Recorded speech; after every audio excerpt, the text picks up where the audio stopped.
స్వాతంత్రం వచ్చి 79 సంవత్సరాల సందర్భంగా మన జిల్లా పార్టీ కార్యాలయం ముందు త్రివర్ణ పతాకాన్ని ఎగరవేసుకుంటా ఉన్నాం.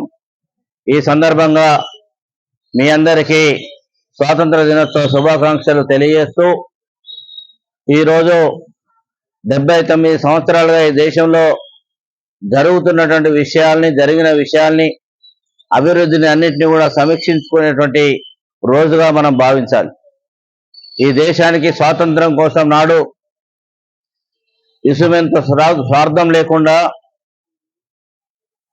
మహాత్మా గాంధీ నుండి మొదలుకొని భగత్ సింగ్, రాజ్గురు, సుఖ్దేవ్, చంద్రశేఖర్ ఆజాద్ లాంటి వాళ్ళు ఆనాడు ఏర్పడినటువంటి 1925లో ఏర్పడినటువంటి భారత కమ్యూనిస్ట్ పార్టీ ముద్దు బిడ్డలు కాశ్మీర్ నుండి కన్యాకుమారి వరకు ఈ దేశ స్వాతంత్రం కోసం అనేక పోరాటాలు నిర్వహించి అసూలు బాసిన వారందరికీ కూడా మనం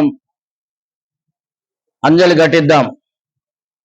ఈ దేశానికి స్వాతంత్రం రావడానికి అనేక సవంతులు కలిసి ఈ దేశానికి స్వాతంత్రం తీసుకొచ్చిన తర్వాత ఈ దేశంలో మనల్ని మనం పరిపాలించుకోవడానికి ఒక రాజ్యాంగాన్ని రచించుకున్నాం. ఆ రాజ్యాంగాన్ని రచించడంలో బాబాసాహెబ్ అంబేద్కర్ అగ్రభాగాన నిలబడ్డాడు. ఈ దేశంలో మనిషి కేంద్రంగా మనిషికి సంబంధించినటువంటి కనీస హక్కుల కోసం అన్ని రకాల హక్కులు ఈ భూమి మీద ఉండేటువంటి మనిషికి ఉండాలని అన్ని రకాల హక్కులు కల్పించబడ్డది. ఈ దేశ స్వాతంత్రం కోసం పోరాడిన వాళ్ళ యొక్క ఆలోచనను మన అంబేద్కర్ రాజ్యాంగంలో పొందుపరిచారు. కులం లేకుండా, మతం లేకుండా, ప్రాంతం, విభిన్న జాతులు, కులాలకు సంబంధం లేకుండా ఈ రాజ్యాంగం రచించబడ్డది. 79 సంవత్సరాల్లో ఈ దేశానికి, ఈ భారతదేశ ప్రజలు లక్షల కోట్ల పన్నులు కట్టి అనేక ప్రభుత్వ రంగ సంస్థలను ఏర్పాటు చేసుకున్నాం. ఇవాళ అవి గతమైపోయింది. ప్రభుత్వ రంగ సంస్థలు నిర్వీర్యమైపోతా ఉన్నాయి. లక్షల కోట్ల రూపాయలు ఇవాళ కొద్ది మంది చేతుల్లో పోగుపడతా ఉన్నాయి. ఒక 3-4 రోజుల క్రితమే ఆక్స్ఫామ్ అనేటువంటి సంస్థ, అంతర్జాతీయ సంస్థ, భారతదేశంలో ఇవాళ ఉన్నటువంటి పరిస్థితి ఏమిటి అని ఒక అంచనాకు రావడానికి ఒక నివేదికను రూపొందించింది. ఆ నివేదికను వెల్లడించింది. ఇది అధికారికంగా ఈ దేశంలో ఉండబడినటువంటి 140 కోట్ల మంది ప్రజానికంలో దాదాపు మనం ఆకలితో ఉన్న ఆకలి సూచిలో 127వ స్థానంలో ఉన్నట్టు ప్రకటించడం జరిగింది. అదే ఈ దేశ సంపద మనం చూస్తా ఉన్నాం. 20 లక్షల కోట్ల రూపాయలు, 30 లక్షల కోట్ల రూపాయలు ప్రతి సంవత్సరం ఈ కేంద్ర ప్రభుత్వం బడ్జెట్ ప్రవేశపెడుతుంది. కానీ ఇవాళ ఆ సంపద ఎక్కడికి పోతుందని ఆలోచన చేస్తే కోవిడ్ తర్వాత మరింత భారీగా ఈ దేశ సంపద 1% ఉన్నటువంటి ప్రజానీకం చేతిలో 40% సంపద వాళ్ళ చేతిలో ఉన్నట్టుగా ఇవాళ ప్రకటన చేస్తా ఉన్నారు. ఇది వాస్తవాలు.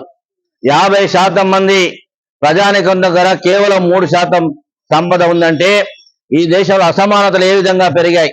ఈ అసమానతలు పెరగడం కోసం ఈ దేశానికి స్వాతంత్రం కోసం ఆనాడు అమరులు త్యాగాలు చేయలేదు.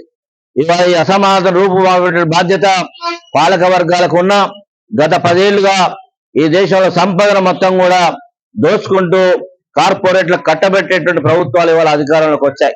అందువల్ల ఈ దేశంలో అందిస్తుంది, ఆర్థిక సంక్షోభం ఉంది, ప్రజల మధ్యన వ్యత్యాసాలు పెరిగిపోతా ఉన్నాయి, కులం, మతం, ప్రాంతాల మధ్యన వ్యత్యాసాలు పెరిగిపోతా ఉన్నాయి. ఇవాళ ఈ దేశ ప్రజలు కట్టే పన్నులు దేశ ప్రజలకు ఉపయోగించకుండా కొద్ది మంది కార్పొరేట్ కంపెనీలకు వారి యొక్క సంపదను కాపాడేటువంటి పద్ధతుల్లో వస్తూ ఉన్నాయి.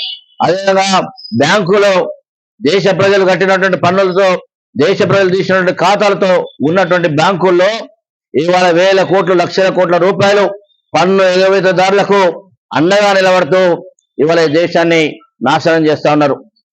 చాలా మంది కులం, మతం, ప్రాంతం చెప్తా ఉన్నారు. మనం అడుగుతా ఉన్నాం, ఈ దేశంలో ఈ ప్రభుత్వ రంగ బ్యాంకుల్ని మరి మోసం చేసి ఎగ్గొట్టిన వాళ్ళు నీరవ్ మోడీ లేదా మాల్యా వీళ్ళందరూ హిందువులు కాదా అని అడుగుతా ఉన్నాం.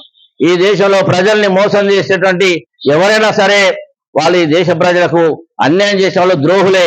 కానీ వాళ్ళ ఈ దేశానికి 1920 తర్వాత ఈ దేశ స్వాతంత్రం కోసం పోరాడిన కమ్యూనిస్టులు, కాంగ్రెస్ స్రవంతులు తప్ప ఇవాళ చెప్పుకునే కొన్ని రాజకీయ పార్టీలు ఈ దేశ స్వాతంత్రం లేరు, వారి త్యాగాలు లేవు. కానీ ఇవాళ త్యాగాలు లేనటువంటి వాళ్ళు ఈ దేశంలో ప్రజల కోసం ప్రశ్నించేటువంటి గొంతుల్ని ఇవాళ మీరు దేశద్రోహులుగా పరిగణిస్తా ఉన్నారు. మేము అడుగుతా ఉన్నాం, ఈ దేశ సంపద పంపిణీ ప్రజలకు జరగాలి. ప్రజలందరూ కట్టేటువంటి పన్నులు కింది స్థాయి వరకు, క్షేత్రస్థాయి వరకు రావాలి. గ్రామీణ ప్రాంతాల రైతాంగం, కార్మికులు, వ్యవసాయ కూలీలు, అదేవిధంగా మధ్యతరగతి వేతన జీవులు, మధ్యతరగతి ప్రజానికానికి సంబంధించినటువంటి హక్కులు లేకుండా హరించవేయబడుతున్నాయి.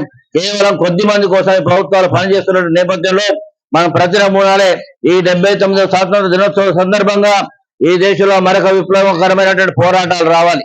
ఈ దేశానికి స్వాతంత్రం సాధించుకొని 79 సంవత్సరాలు గడిచిన తర్వాత ఇవాళ మళ్ళీ మనం ఒక స్వాతంత్ర పోరాటం చేయాల్సినటువంటి ఒక దౌర్భాగ్య పరిస్థితి ఈ దేశంలో కొనసాగుతున్నటువంటి వేళ ఆ అమరుల ఆశయాలను ముందుకు తీసుకెళ్తూ ఈ దేశం కోసం ప్రాణాలు అర్పించి తన జీవితాలను త్యాగం చేసినటువంటి ఆ మహనీయుల వెలుగులో రాబోయేటువంటి కాలంలో మరొక పోరాటాన్ని ప్రజల కోసం చేయాలని మీ అందరికీ పిలుపునిస్తూ స్వాతంత్ర దినోత్సవ శుభాకాంక్షలు మరొకసారి తెలియజేస్తూ ముగిస్తా ఉన్నాం.